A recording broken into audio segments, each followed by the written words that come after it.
У Digital Kids Hub зараз триває Великодній тиждень.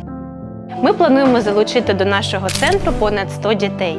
До нашого центру можуть приходити діти різної вікової категорії і створювати свою унікальну пасочку. Також ми запрошуємо їх батьків для того, щоб об'єднатися і відсвяткувати цей день. Дякуємо усім, хто долучається до нашого активного життя.